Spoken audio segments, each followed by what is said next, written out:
the rate at which UCE candidates passed is quite mind-boggling. Could you break it down for us? How did you arrive at 99.7% pass rate?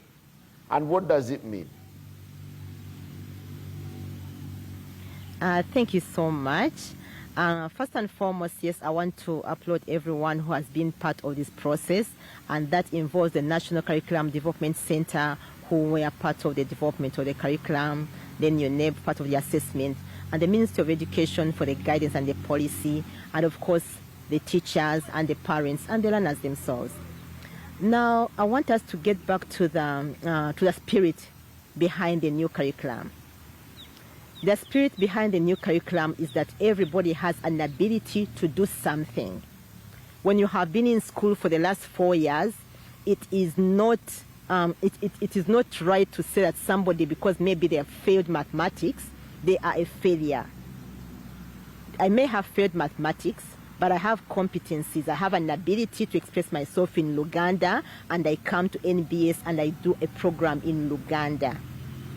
So the idea behind the new curriculum is to make sure that we assess learners as per their abilities, but also to enable them demonstrate that they are able to show the knowledge and skills acquired to solve real-life situations. So when we say there's a high level of passing, they've all passed in various levels. We have the category of A, category of B, C, and D.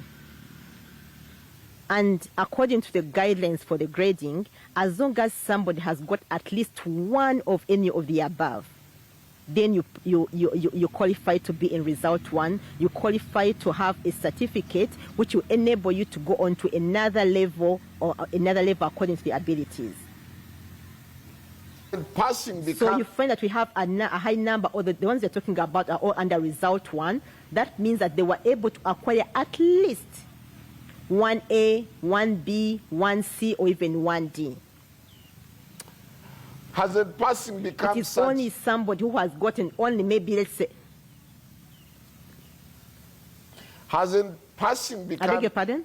Hasn't passing become such a casual affair that you're just running through the system and it's just automatic that everyone will pass?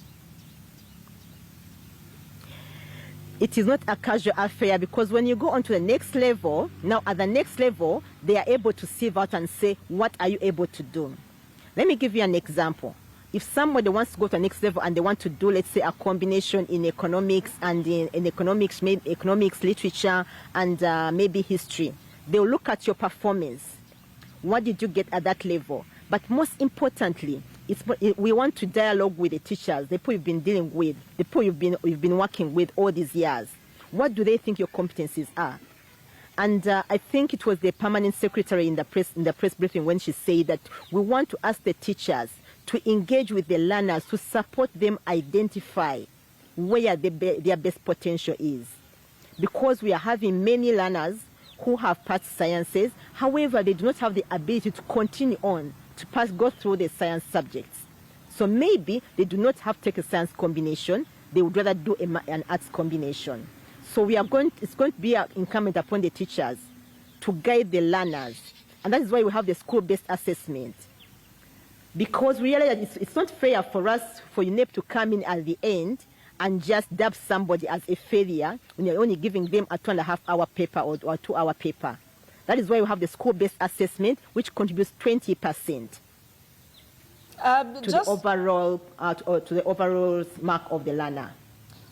We also want to ascertain, previously, to just get a combination, you had to have passed a certain number of subjects to at least get a combined, for example, combination at A level. Now, if the situation has evolved to at least 1A here and 1B over there, in cases where perhaps I have a B in a science subject, I have an A in art subject, how do we end up with a combination at O level with this latest assessment? Thank you so much. The principle of getting the combination still remains the same. And that is why we are saying they need to have guidance that if you are more competent in the arts in the arts set, then you go ahead and make a combination in arts. But even then, you don't just do any other combination. Maybe you got an E or a D in a subject, and you have an A and B in another set of subjects. Then the principle remains the same. That is why we have still, even much as we have result 1, we still have A, B, C, D.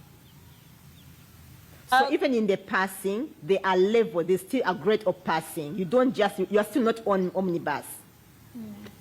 Of course, also the question on in terms of the awareness about this latest assessment for parents that are struggling to understand this. What kind of modalities have you put in place to have this particular curriculum across the board understood not just by the learners, the teachers themselves before they actually teach, but also for the parents? Because let's face it, education is stakeholder management at most of the levels. How are you proceeding? Yes, we have plans to sensitize the public and make sure we have more and more awareness programs like this.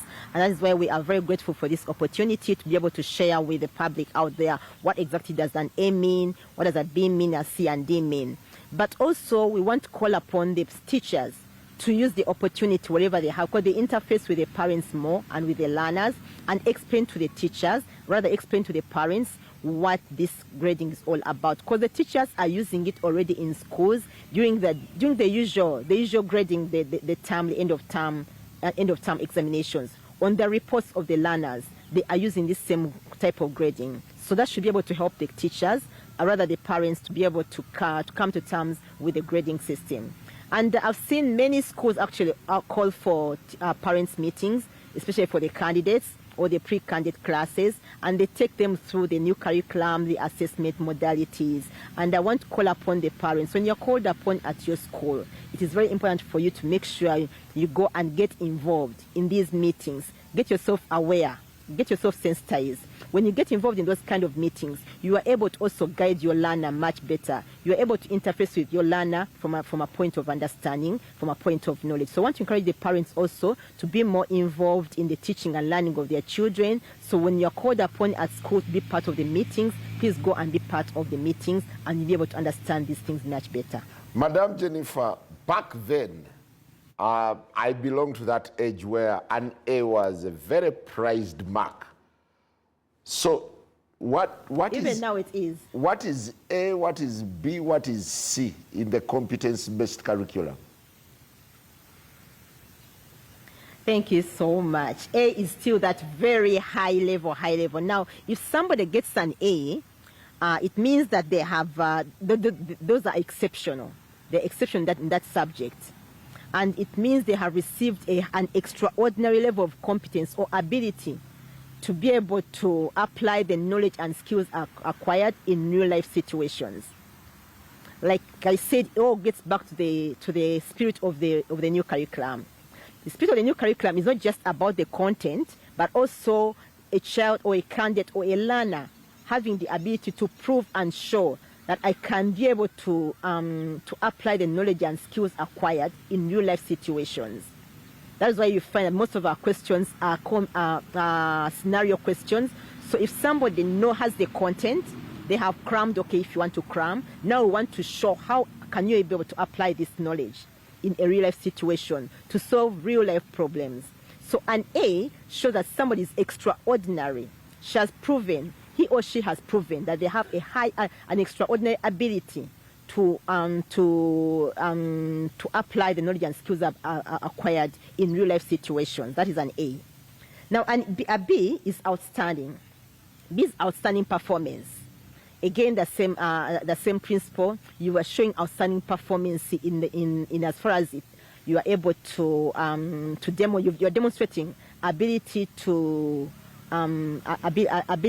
be able to narrate in order to be able to apply the knowledge and skills acquired in class in real life situation. So a B is an outstanding candidate. Then C is adequate, just ordinary. You are able to apply knowledge and skills acquired in real life situations. That's an adequate candidate. Any employer can actually take them on, because it means that they are able to learn, they are able to acquire more knowledge. They are able to apply what they've known, what they've learned in real life situations and solve a problem. And